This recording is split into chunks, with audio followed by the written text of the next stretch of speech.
time you've had a chance to see that. What do you think? I haven't seen the replays yet. I was just consulting with PT and Townsend to see the end. I didn't realize I passed him 3 laps to go. I was just going. I was just being in the moment. Thank you. Woo! It's like France, all came with you. It's amazing. You know, one thing I said is very amazing to me that the welcome I've always had in America. Obviously, I'm French. Very proud to fly the flag so high today, especially, I believe it's 98 years since it happened for a Frenchman. So, but I want to thank America for welcoming me to the country and supporting me so well. It's incredible. We want to thank you for coming, but I want to find out kind of the meat of this race. There was some drama in the middle of this where you were arguing with Kyle Moyer, your strategist. It was a lot like your argument in the rain a few weeks ago with your Grand Prix win, but he was telling you, you got to save fuel, but you kept leading and you kept your foot down, and we all thought he's in trouble on fuel. Talk us through kind of that debate. You kept wanting to go and lead. Why?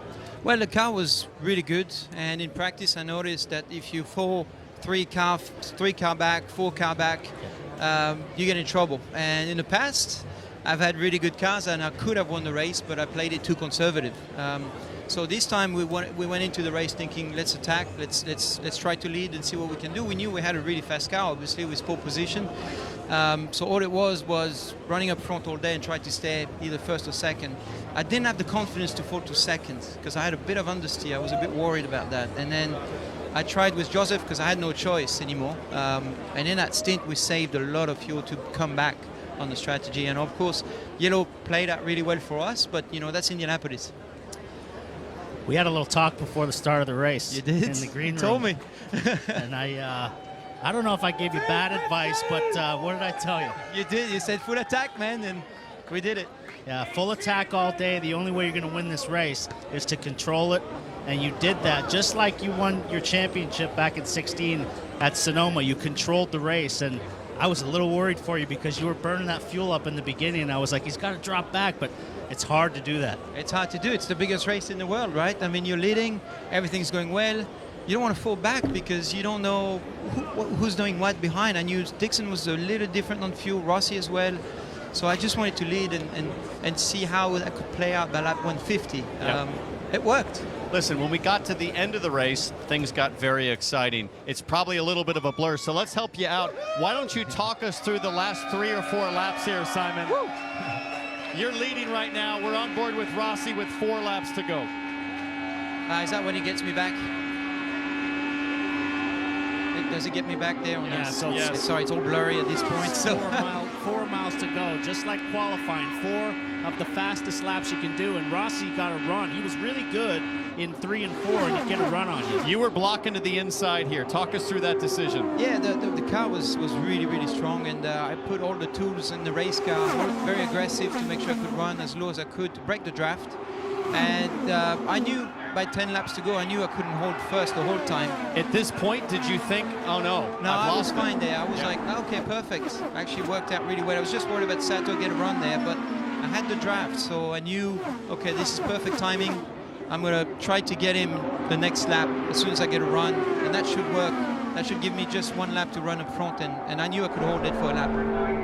So here you come through turn 3, the momentum building. Yeah. That Chevy power was strong too as you came to turn 4. Talk us through this with Rossi. Yeah, right there I have a big run, but he must have a special map because all of a sudden he was a little quicker than usual. And you see, I didn't get the run I wanted there, but then I reset myself in turn 1, and I was really strong through turn 2, so I knew that if I stayed full throttle there in turn 2, I would get a good run.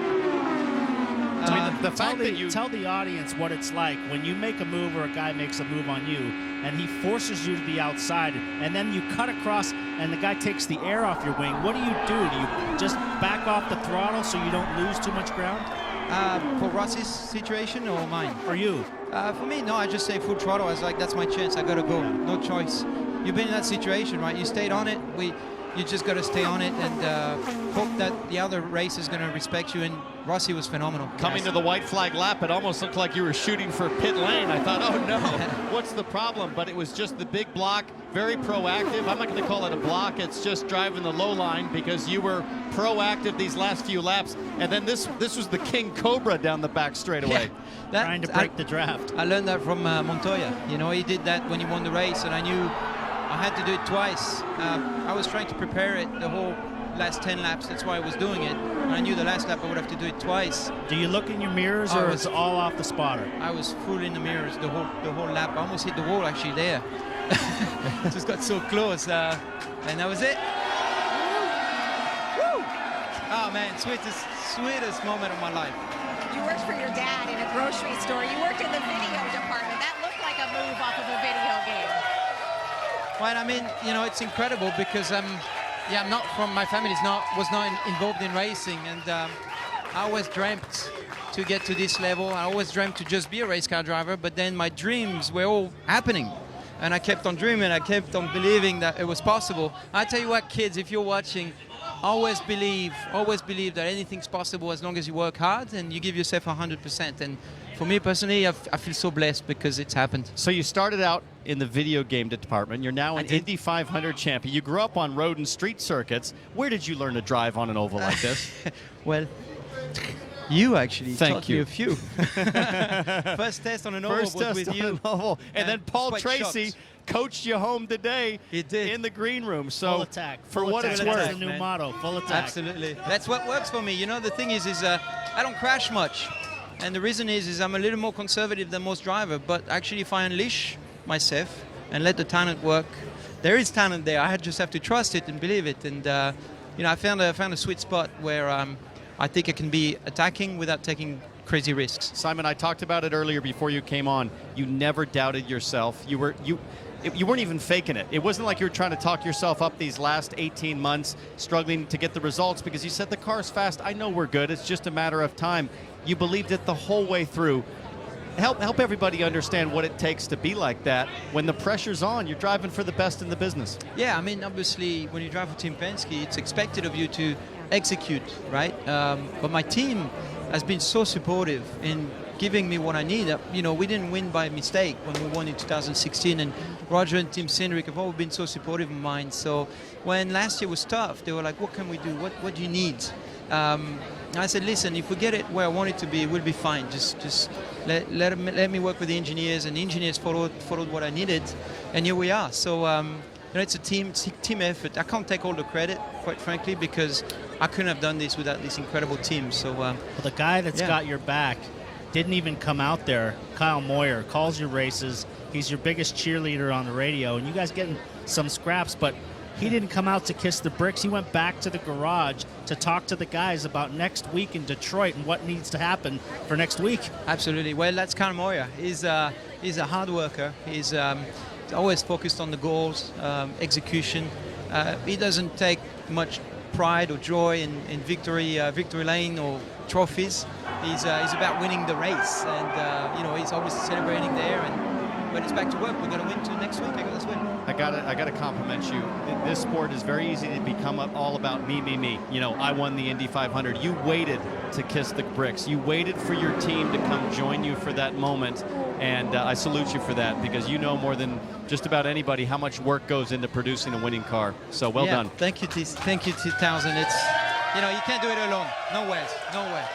And you guys talked about he drives for the best in the business. You may be interested to know this. Roger Penske is in the media center right now, and he just said Simon will absolutely be back next year for Team Penske. There you go. That's good to know, right? Congratulations. I'll be back, that's for sure. I'm not going anywhere, guys. He collects red wine, classic cars. He's hoping to now collect Indy 500 championships, that this will be the first of many. Absolutely, that's the goal. On to the next one now. Simon Pagenaud, the 73rd different driver to win the Indy 500. He's not taking that wreath off anytime soon. The fans love him. We'll be back for more from Indy. Hey Motorsports fans, thanks for watching. Make sure you hit subscribe before you go for all the latest news and highlights across motorsports.